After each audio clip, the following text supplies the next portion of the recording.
So, if you ever wondered how well a camera that's as old as YouTube could take pictures and take videos, you've come to the right place. Now, I can talk about the specs and whatnot and little features and things that this camera can't do, but I'm going to put that a little later on in the video. And since me standing here and talking about it be boring, let's just go ahead and let's look at some pictures and stuff I took. So, jump cut.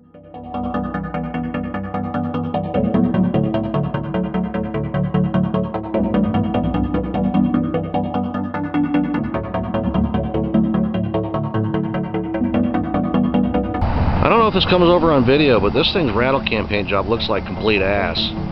But who cares?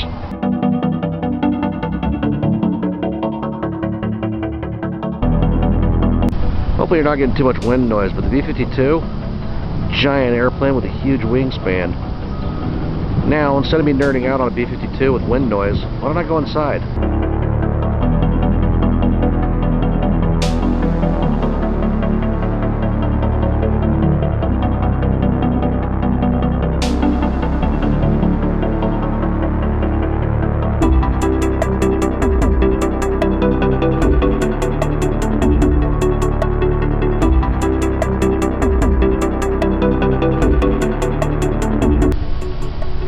Bird.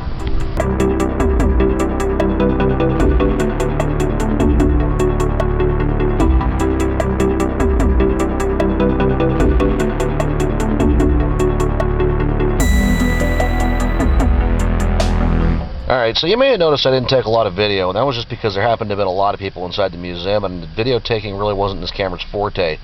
So, back to studio. Now, since I know the question is going to be asked, what SD card does this camera take? Because it is an SD series, which stands for an SD card, and the SD card that it can take, I think the largest one it can take is a 2 gigabyte SD card. Now, you might be wondering yourself, that seems really small, but you got to keep in mind, this camera was $500 in 2005, and in 2005, a 1 gigabyte SD card cost somewhere around the range of about $200. Now, to put more of this money into perspective, inflation adjusted, a $500 camera from 2005 in today's money would be somewhere around $800, which nowadays would be DSLR money. Anyhow, this camera only has a 5 megapixel image sensor in it. It's got a pretty decent rechargeable battery in it, which it didn't even hint to me that it was going low the entire time I was taking it. But with the 1 gigabyte SD card in here and having it on the highest settings, which is what I usually do when I do these videos, it can only take like 300 photos, like 380 photos. It can only take 8 minutes and 22 seconds of video, which would be a problem.